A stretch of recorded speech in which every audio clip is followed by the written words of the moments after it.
kita akan membahas mengenai asesmen dan pembelajaran Calistung untuk anak kesulitan belajar dan juga anak usia dini. Nah, jadi kita tidak lagi membahas konsep tentang kesulitan belajarnya, karena itu kan sudah pernah ya, tinggal videonya bisa diulang atau mengingat lagi. Ketika kuliah juga dulu sudah pernah belajar itu.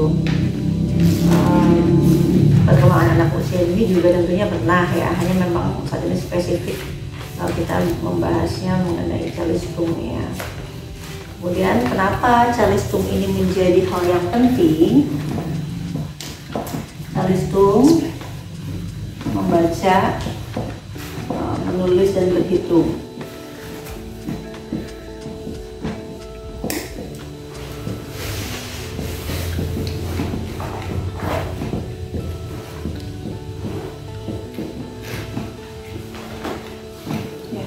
Kenapa menjadi penting? Karena hampir semua informasi nanti kita peroleh dari kemampuan dasar ini. Informasi itu kan banyaknya, biasanya melalui media-media tertulis misalnya. Jadi kita harus ada kemampuan membaca di sana untuk menyampaikan informasi lagi atau pesan, kemampuan menulis. Kemudian logika berpikir sehari-hari juga ditopang dengan kemampuan kita berhitung misalnya, kan ini menjadi dasar dari aspek kehidupan kita kelak gitu. Apalagi anak-anak yang dia sedang sekolah gitu. Prestasi itu ditentukan dari kemampuan dasar ini. Dan kebanyakan orang-orang menganggap Calistung ini mudah ya, seperti halnya kita sudah menguasai itu, rasanya mudah. Tiba-tiba sekarang kita sudah bisa membaca, menulis dan berhitung. Padahal kalau kita ingat momen ketika proses membaca, menulis dan berhitung itu, berarti ketika kita kecil ya, itu sebenarnya bukan proses yang mudah. Dan untuk anak-anak kesulitan belajar, mereka akan mengingat momen-momen yang sulit itu. Tapi kalau untuk anak-anak umumnya mungkin ya tidak terlalu ingat ya, karena seperti hal yang biasa. Calistung ini berupa skill, keterampilan, artinya dia bukan ability, bukan kemampuan gitu. Kalau kemampuan, nah itu dikuasai oleh setiap anak secara alami tanpa diajarkan. Tapi kalau skill ini harus diajarkan, baik oleh orang lain ataupun belajar sendiri ya. Biasanya anak-anak gifted sih itu terjadi, mereka bisa belajar sendiri tapi tetap melalui orang lain gitu. Tapi orang lain yang tidak secara langsung mengajarkan, tapi tetap mereka akan melihat misalnya ada pola-pola huruf, kemudian digabung, kemudian itu bunyinya apa. Mereka akan belajar. Beda dengan kalau ability, itu ada sebuah kemampuan yang berkembang secara alami tanpa diajarkan pun. Nah, skill ini kita akan bahas pertama di yang membaca ya.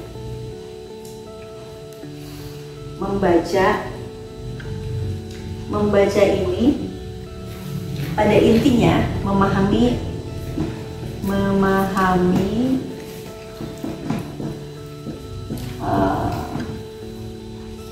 teks atau bacaan, memahami teks. Nah, jadi kuncinya disebut membaca itu ketika memahami. Ketika dia paham, itu dia sudah mampu membaca. Kalau dia hanya sekedar umumnya ya, sekarang menjadi mengeja atau melafalkan huruf-huruf tanpa dia paham isinya, itu belum membaca. Nah, proses membaca ada di dalam keterampilan membaca, ada kemampuan-kemampuan yang harus dimiliki, yang itu secara alami berkembang ya, tanpa diajarkan. Apa saja? Ada linguistik ya. linguistik. Nah, linguistik ini merupakan aturan bahasa, penggunaan bahasa. Jadi bahasa, jadi di atasnya lagi berarti ada bahasa ya. Nah, bahasa ini dia ada aturan-aturannya. Seperti saya mengatakan, paham ya, maksudnya saya berkata. Nah, itu diatur dulu itu di tata bahasanya. Ilmunya itu linguistik yang mengatur pola-pola itu. Bisa saja saya mengatakan misalnya ngerti nggak? Nah, itu kan juga itu dari katakan bahasa ya. Bahasa itu kan suara yang keluar dari rongga mulut kita yang memiliki makna. Nah, maknanya itu sudah disepakati bersama di orang-orang zaman dulu. Artinya kalau buku itu ya buku, lemari itu lemari. Nah, itu ada ilmunya namanya linguistik. Nah, di linguistik ini ada yang namanya fonem, morfem, semantik, sintaksis, terus pragmatik ya, linguistik forensik, terus itu orang-orang bahasa yang nanti akan lebih paham dan fokusnya ke yang fonem, morfem, semantik, sintaksis, dan pragmatik. Nah, di kemampuan membaca nanti erat kaitannya dengan fonem ini. Fonem itu bunyi terkecil membentuk makna. Ketika seseorang memahami fonem, nah ada lagi induknya yang disebut dengan fonologi.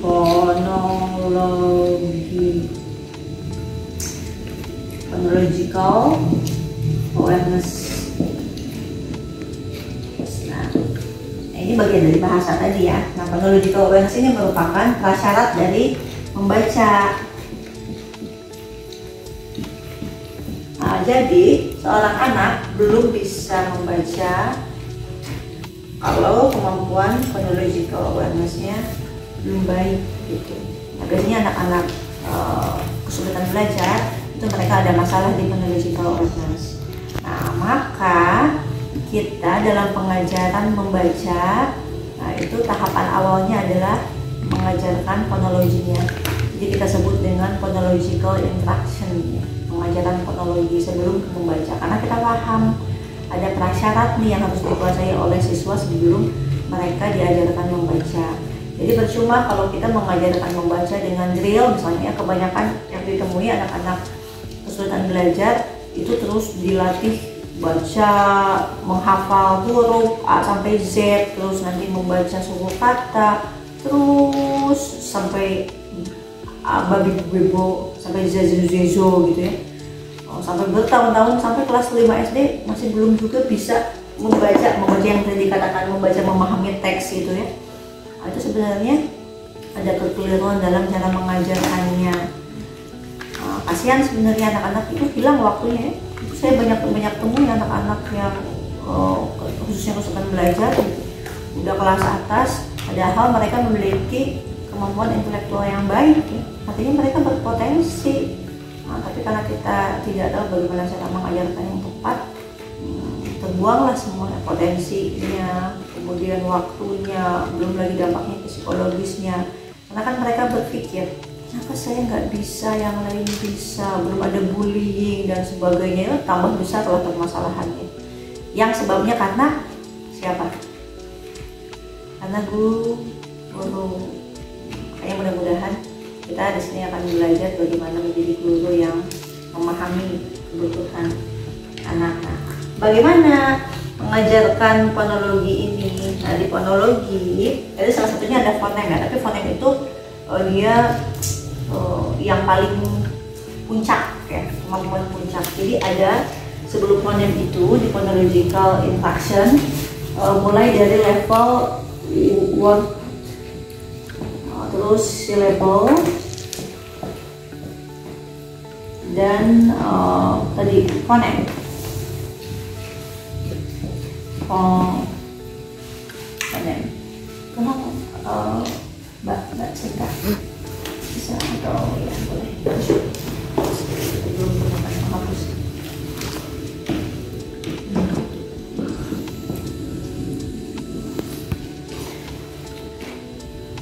Kita hapus di sini ya.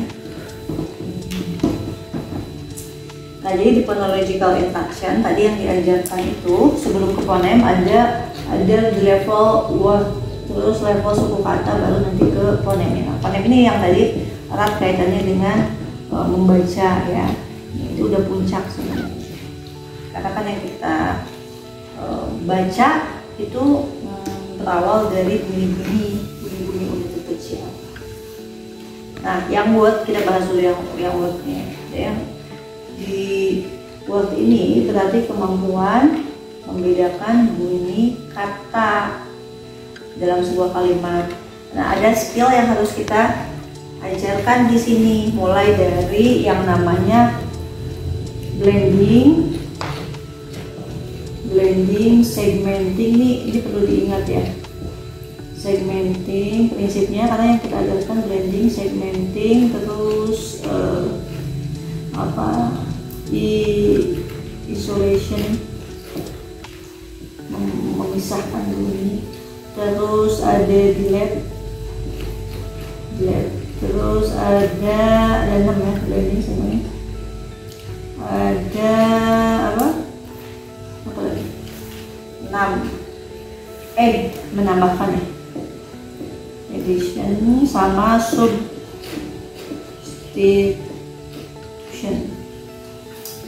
Nah, ini keenam hal ini yang perlu kita ingat. Jadi bagaimana anak ini menggabungkan bunyi, memecah bunyi, memisahkan bunyi, menghilangkan bunyi, menambahkan bunyi, dan mengganti bunyi. Prinsip-prinsip ini yang akan kita ajarkan di phonological induction, mulai dari level kata, suku kata, dan fonem ya. Itu yang akan kita ajarkan. Nah, seperti apa contohnya? Misalnya di level word anak-anak usia dini. Nah, oh ya, apa kaitannya phonological induction ini? Kan tadi kita katakan bahwa kesulitan belajar mereka ada masalah di phonological awareness-nya ya. Otomatis strateginya adalah mengajarkan ini kepada anak-anak sedang belajar, dan ini pernah kita lakukan di beberapa penelitian dan banyak sekali penelitian yang sudah membuktikan ya, penelitian di luar sana. Jadi ketika anak diajarkan phonological awareness-nya, itu meningkatkan kemampuan membacanya, dan bahkan itu terbukti anak kelas 5 SD yang belum bisa membaca, yang mereka hanya baru mengingat huruf-huruf gitu, dalam waktu 2 minggu sudah bisa baca untuk yang kesulitan belajar. Nah, kita coba tarik ini untuk anak-anak pada umumnya.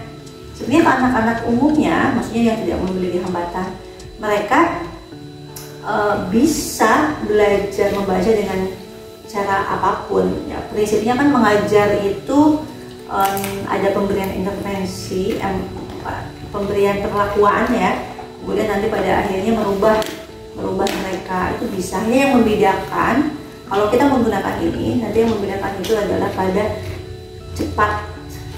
kecepatannya. Jadi anak ini bisa lebih cepat mereka belajar baca dibanding menggunakan metode-metode yang umum. Dan menstimulasi, kalau untuk anak-anak usia dini, kita tahu seorang anak itu matang di kemampuan membacanya ketika usia berapa tahun?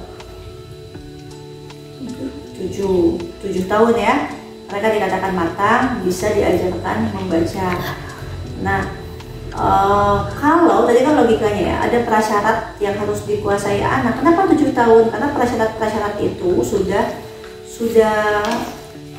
tadi matang kemampuannya, sehingga bisa diajarkan membaca. Nah, kalau kita stimulasi kemampuan ini, yang prasyarat ini di anak usia dini yang mungkin awalnya mereka belum berkembang, tapi kita stimulasi lebih dini, berarti kan bisa mematangkan lebih awal ya. Nah, artinya mereka bisa membaca lebih cepat gitu, yang mungkin bukan di usia yang 7 tahun itu. Jadi kita ajarkan ini ke mereka, ke anak-anak usia dini. Dan prinsipnya ini kita tidak mengajarkan dulu simbol-simbol ya. Di sini semuanya bunyi-bunyian. Jadi kita hanya belajar bunyi-bunyi, karena kan pada intinya membaca itu mengurai simbol bunyi bahasa. Decoding, jadi ada decoding skill dalam kemampuan membaca. Jadi dia bagaimana dia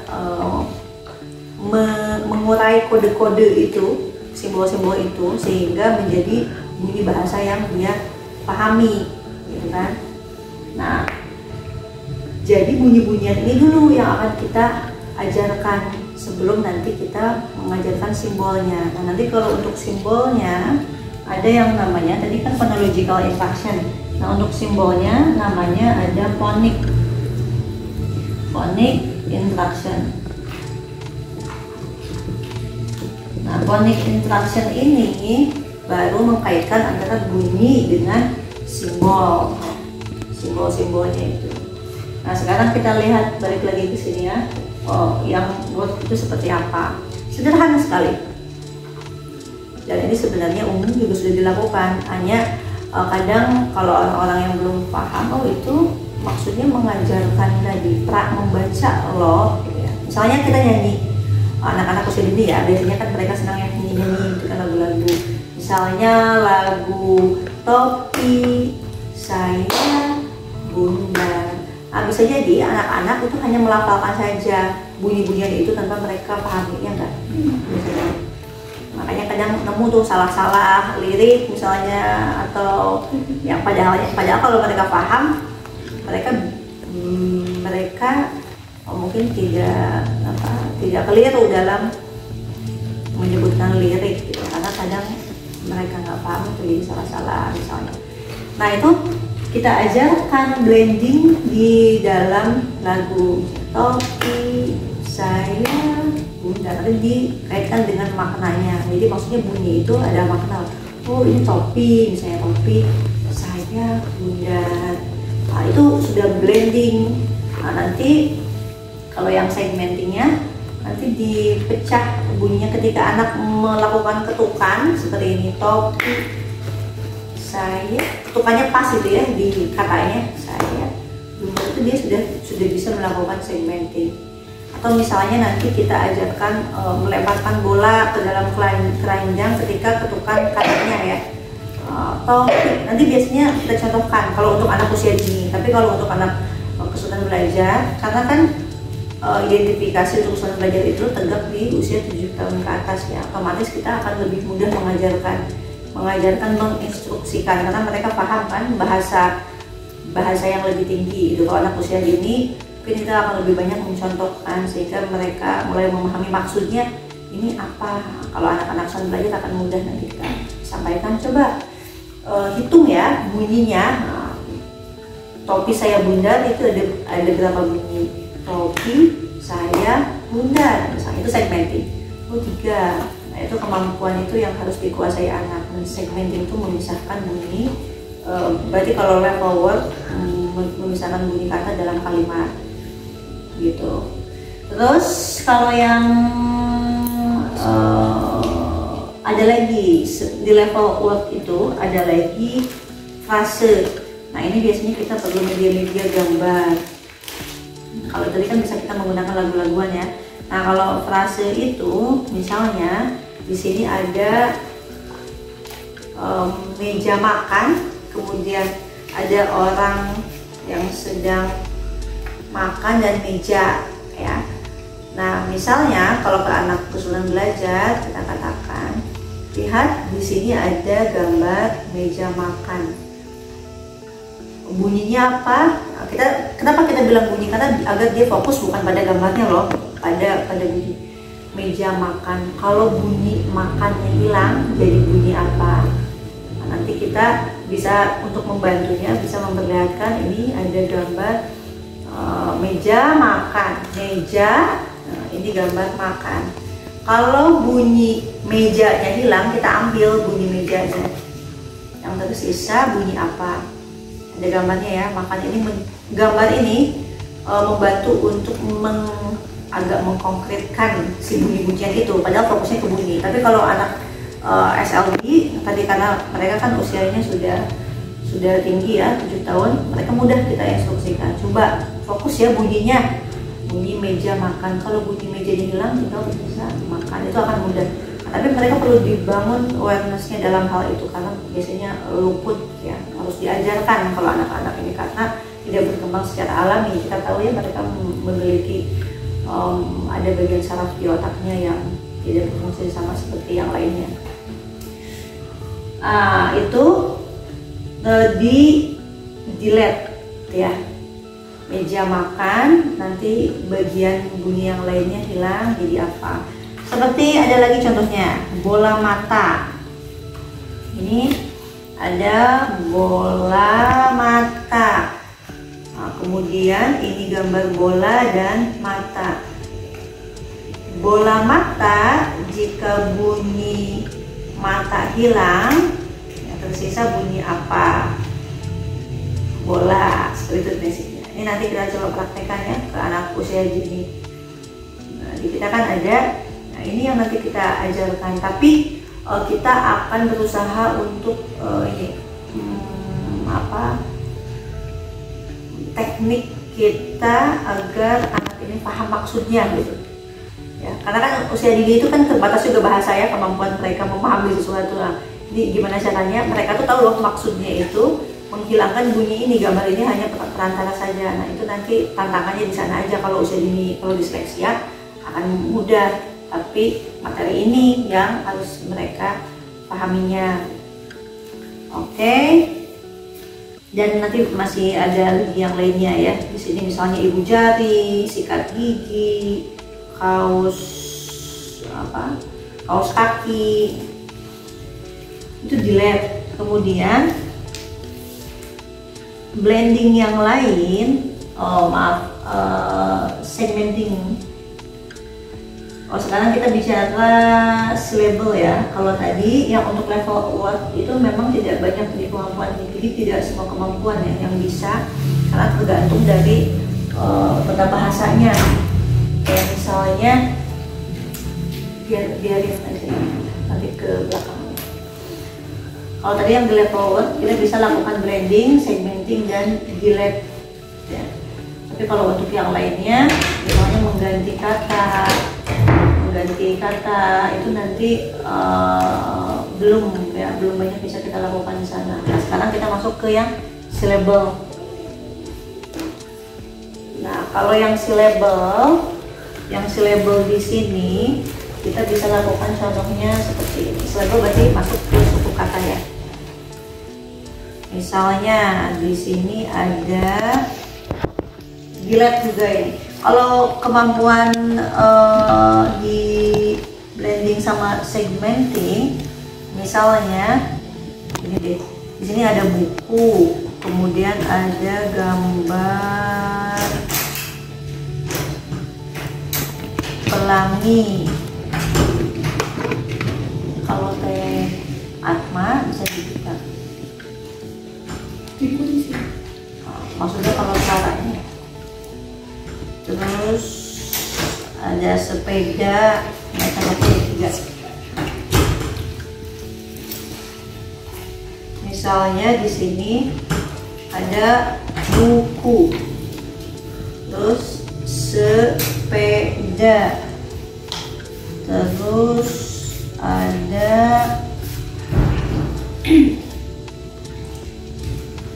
sama ya, kemeja. Terus yang 4 ya, misalnya di sini ada matahari. Nah, untuk yang syllable, kemampuan blendingnya seperti ini. Coba dengarkan bunyi ini, buku, menjadi bunyi apa? Ketika anak bisa katakan, atau gini, kita bantu pakai gambar. Misalnya buku menjadi bunyi yang mana? Disediakan di sini ada gambar buku, ada gambar matahari, dan ada gambar sepeda. Nah, nanti anak mengambil buku, artinya dia sudah bisa melakukan blending. Terus kalau yang segmenting nanti menghitung bunyinya. Misalnya buku dan sepeda, misalnya bunyinya lebih panjang mana, atau buku ada berapa bunyi, sepeda ada berapa bunyi. Nah itu kemampuan segmenting. Jadi nanti ke anak usia dini tadi setelah yang level word tadi itu diajarkan yang syllable yang tadi yang blending ini ya. Jadi intinya mengawarekan dia terhadap bunyi-bunyi. Terus blending, segmenting, selanjutnya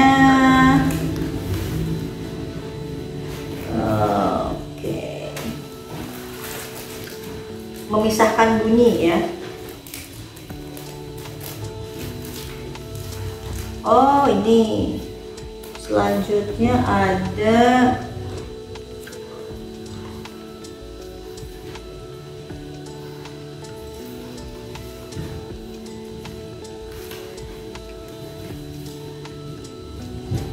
mana ini ya, kok isinya nggak ada. Yang durian, durinya hilang menjadi apa yang itu? Oh ini dia. Nah misalnya ini di sini ada durian, kemudian ada duri dan buku. Nah, nanti diajarkan ke anak durian jika bunyi an-nya hilang menjadi bunyi apa? Duku atau duri? Nah itu nanti masuk ke gilet ya, gilet yang syllable. Itu kemampuan itu yang diajarkan. Terus kita yang isolation ya, yang syllable juga, ini masih syllable. Misalnya di sini ada gambar-gambar mulai dari bunyi ba, bi, bu, be, bo. Ya, nanti anak diminta memisahkan bunyi. Kalau yang bunyi ba itu apa saja? Bunyi bi itu apa saja? Di sini ada gambar-gambarnya. Paham ya kalau itu ya, mudah. Ba, bi, bu, be, bo. Terus cacing ceco juga.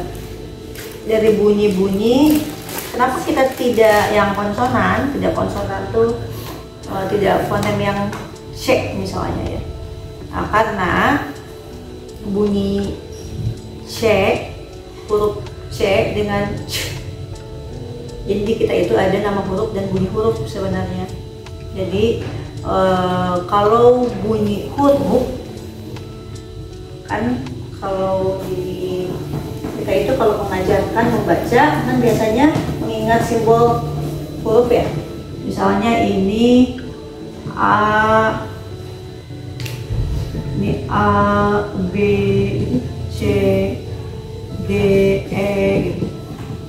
Ketika nanti kita baca dalam sebuah kata, misalnya kata baca gitu ya, baca. Tadi ini dikenalnya hurufnya apa? B. Kemudian sama A. Kenapa dibacanya jadi ba bukan jadi bea? Kenapa? Karena digabung.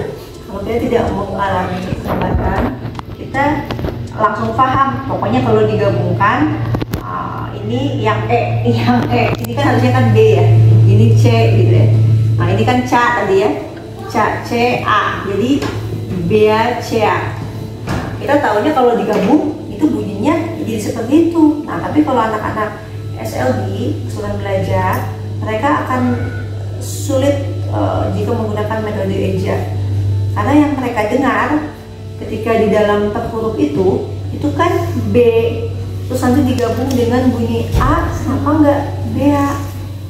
Nah jadi mentoknya kebanyakan anak-anak ini tidak maju gitu ya di kemampuan membacanya, karena juga metodenya yang malah membuat mereka bingung. Nah, jadi kalau di kita tadi yang apa, yang isolation tadi, kenapa kok ca, cicu, ceco?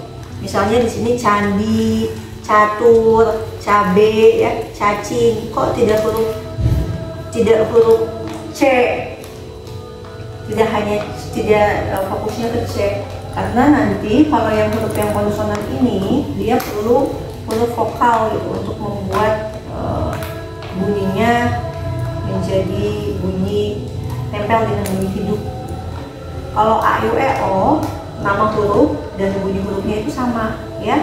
Ada perbedaan nggak ketika mereka digabungkan menjadi suku kata atau kata? A, I, U, E, O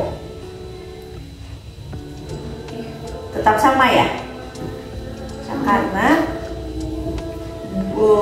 bunyi itu kan tadi keluar udara, ya, yang keluar dari rongga mulut yang tidak terhalang kalau untuk vokal. Tapi kalau untuk konsonan itu terhalang, sehingga mereka membutuhkan huruf hidup tadi untuk mengeluarkan bunyi. Seharusnya di kita, makanya tadi dikenalkan nama huruf dan bunyi huruf. Oke, nama hurufnya B, tapi bunyinya itu bukan B, tapi nggak keluar sebenarnya. Nah, nanti kita akan belajar ya bagaimana phonic interaction untuk anak-anak SLD ini. Jadi cara mengajarkan membaca juga bukan menghafal dari A sampai Z, kemudian nanti dari suku kata babi bulu sampai zazu. Nah, nanti ada cara yang efektifnya berkaitan dengan tadi bunyi huruf dan nama hurufnya. Nah, makanya tadi di yang fonem, yang syllable, kita menggunakan dan tidak ada yang fonem yang kesatuannya ya, tidak ada satuan yang itu. Nanti biasanya untuk yang isolationnya, untuk yang memisahkan bunyi itu hanya pada huruf vokal saja. Tapi kalau yang isolation yang lain, yang untuk konsonan, biasanya pada suku kata. Nah, seperti ini. Coba nanti bunyi, misalkan letakkan, kan nanti kita kayak semacam bermain puzzle ya, nanti bisa dibawa diacak. Nah, terus nanti anak harus tahu dulu ini cacing, misalnya cabe, catur, candi. Nah, nanti digabung dengan yang yang lain, misalnya Cina, cicak gitu ya. Kemudian cilok ya di sini. Terus cicit ya. Nanti anak diminta untuk memisahkan bunyi-bunyi yang ca itu mana saja, terus yang ci itu mana, terus yang cula misalnya ini ya, yang cu mana gitu. Nah, kalau mereka bisa, itu kemampuan isolation yang syllable-nya itu sudah baik. Mudah ya? Jadi hanya mengajarkan bunyi-bunyi saja. Terus level yang syllable yang berikutnya ini adalah substitusi ya. Misalnya di sini ada batik sama badak. Nah, nanti kita lihatkan ini batik, batik. Bunyi tik kita ganti dengan dak menjadi bunyi apa? Nah, itu substitusi. Nanti kita bantu dengan gambar yang lain untuk pengecoh. Misalnya di sini ada bedak sama ada bumi misalnya. Nah, tadi kan batik, tiknya diganti dengan dak menjadi apa? Badak. Begitu. Itu substitusi pada level syllable. Selanjutnya kita masuk ke fonem ya. Kalau terus bagaimana dong? Tadi kan substitusi blending menggabungkan ya, segmenting tadi kan menghitung bunyi, isolation tadi memisahkan. Terus kalau yang delete ya, substitusi itu kemampuan awalnya delete. Misalnya tadi kan badak, daknya misalnya kita hilangkan, sisanya apa? Daknya kita ganti menjadi tik, menjadi apa? Batik gitu. Jadi itu hanya menghilangkan bunyi saja kalau yang delete. Kalau edition itu menambahkan misalnya batu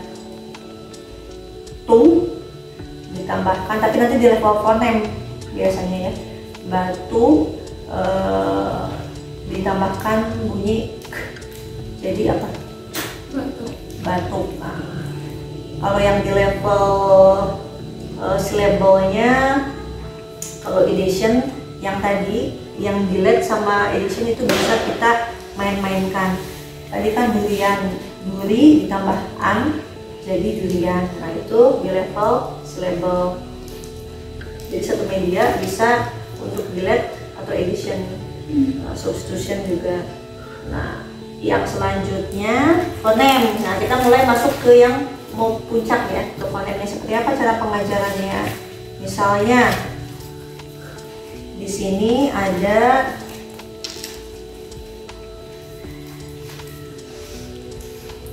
rompi,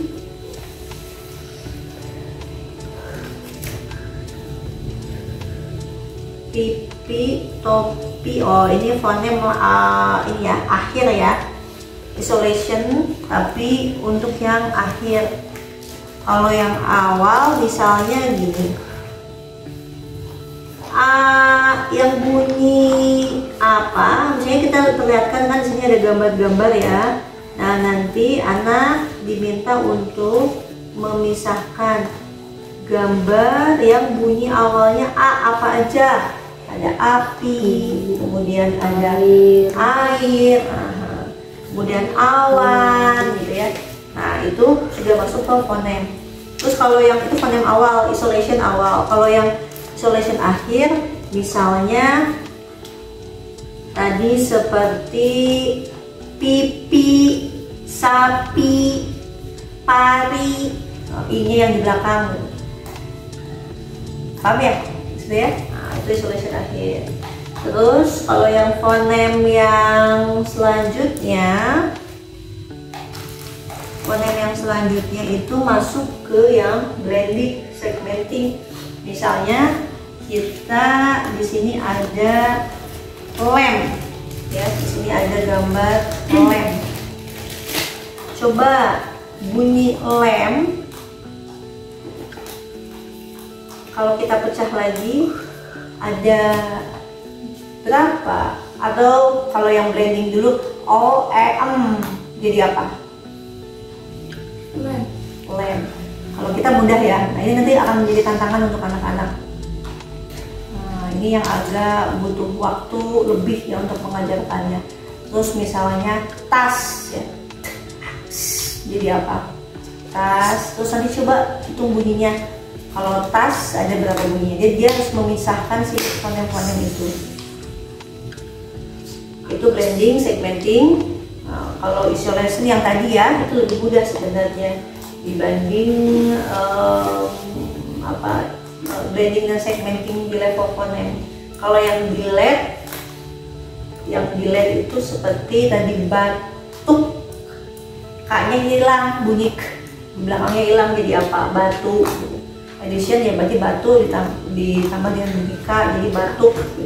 Kalau substitusi berarti misalnya topi, terus bunyi depannya jadi diganti jadi apa? Jadi bukan, itu topi ya, topi. Misalnya sapi, kalau delete bunyi s-nya hilang jadi api gitu ya. Terus kalau nanti substitusi berarti sapi diganti jadi apa? Ini sebenarnya gambar-gambarnya kita lihat, tapi biar kita langsung mudah mempraktekkan. Sapi, kalau yang diganti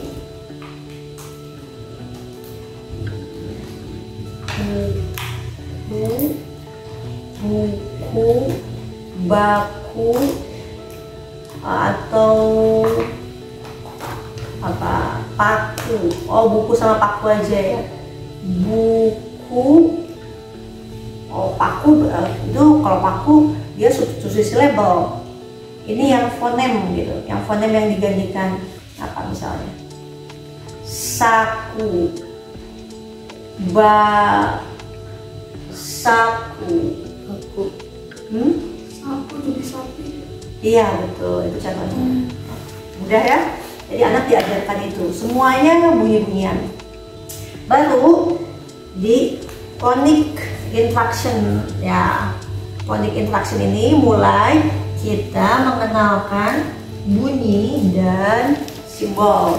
Tapi sebelumnya, sebelum ke simbolnya, anak kita ajarkan dulu bagaimana bunyi itu keluar dari mulut tadi. Misalnya gini, kalau anak-anak sedang belajar yang SLB akan mudah.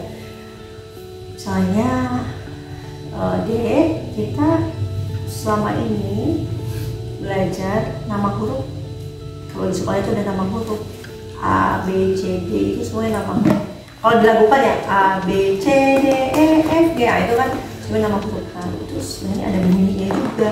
Sama seperti anjing, kucing, itu mereka ada namanya dan juga bunyinya kan. Coba bunyi kucing gimana? Meow. Kalau bunyi bunyi anjing, Guguk. nah, itu huruf juga ada. Jadi kalau bunyi B, bunyinya apa? Sebenarnya nggak bisa keluar nih ya. Nah, jadi nanti kita ajarkan dulu. Jadi kita sadarkan dulu ke anak. Misalnya bentuk. Jadi nanti ada kaca, ya. Kita memperagakan dan anak melihat bagaimana si bunyi itu keluar dari tongkol mulut kita. Yang paling awal diajarkan itu adalah bunyi A, I, W, O. Nah, kalau A, I, W, O itu bunyi dan nama hurufnya sama. Nama hurufnya A, yang bunyinya juga A. Nah, tapi kalau nanti huruf B dan seterusnya, nanti bunyinya itu akan berbeda. Nanti kita perlihatkan di sini ada gambar-gambar ini ya, mulut ya, yang bagaimana udara itu atau bentuk mulut yang seperti apa yang untuk mengeluarkan bunyi-bunyi itu. Nah, setelah itu baru anak diajarkan menggunakan kartu disebut kita pias huruf, pias suku kata dan pias kata. Jadi ada kartu huruf, kartu suku kata dan kartu kata. Jadi yang pertama kita ajarkan adalah huruf A, I, W, O, disimpan nanti di meja.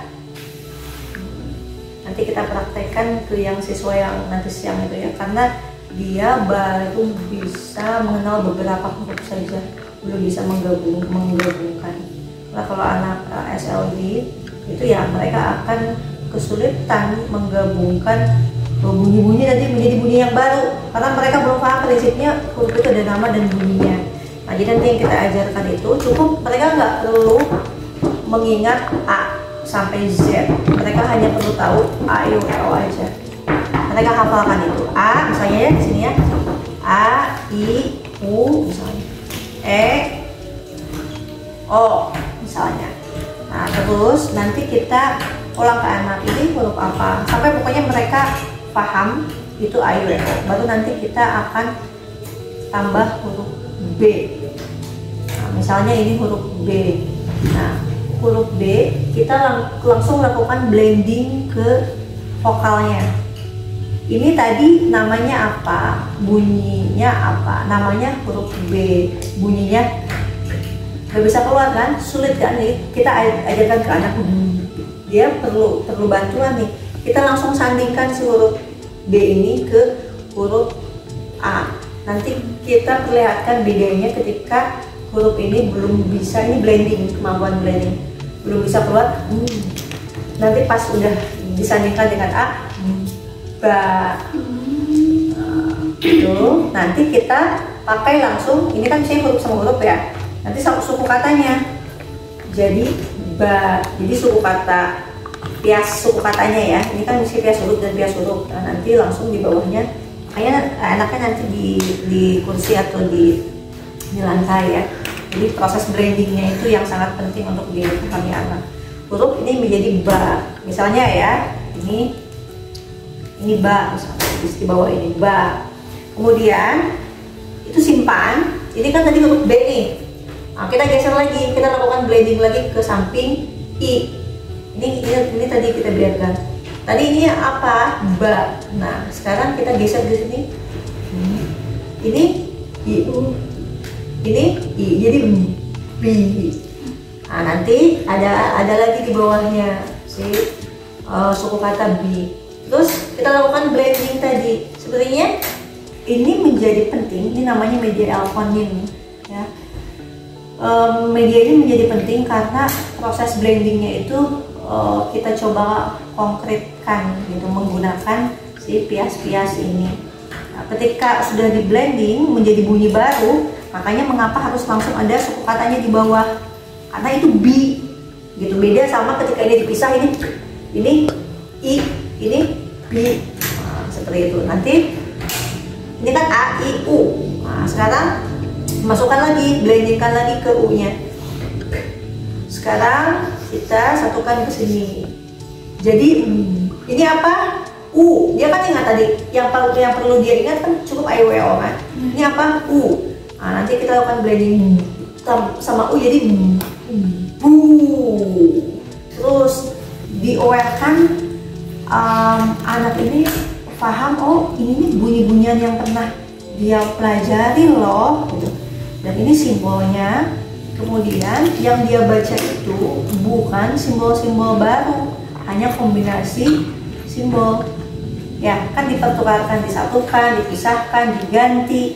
Nah, jadi membaca bagi anak itu akan menjadi mudah gitu kalau mereka aware terhadap manipulasi, namanya manipulasi bunyi. Tadi bu, terus b, terus bo. Nah, nanti suku kata yang di bawahnya kan sudah terbentuk tuh suku katanya, ada babi bu bebo. Nah, baru kita juga lakukan blending. Misalnya ini ba, bi, bu, be, bo.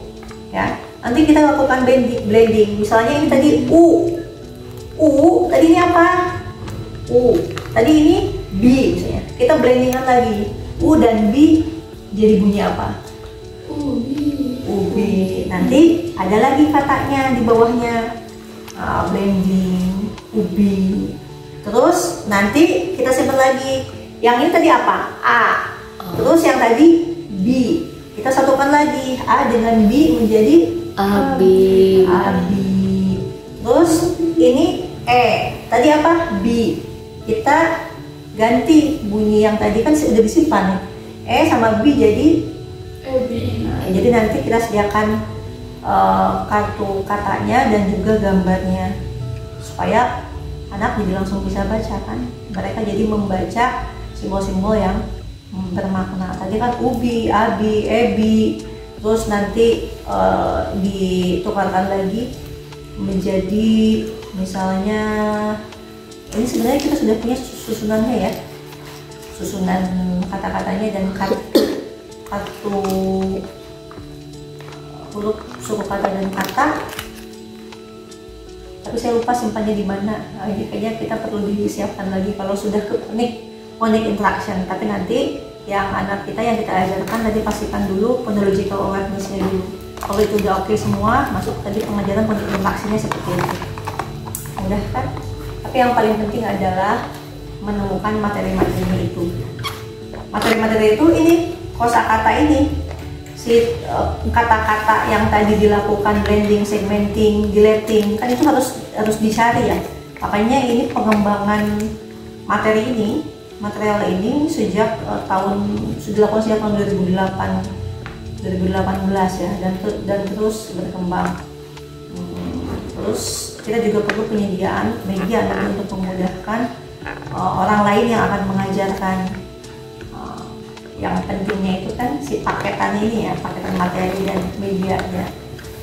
Meskipun kita tahu tadi prinsipnya, karena harus dicari, termasuk juga tadi ketika di phonic interaction itu harus dicari si kosakata mana yang dibaca. Nah, itu sudah disusun, sudah dibuat sampai nanti ke huruf-huruf yang lain. Dan kalau anak sudah aware terhadap manipulasi bunyi ini plus simbolnya, mereka sudah akan secara alami akan mudah mereka membaca sendiri tanpa terus kita ajarkan membaca buku jilid 1, jilid 2, jilid 3 misalnya. Nah, karena prinsipnya kan dimanipulasi bunyi.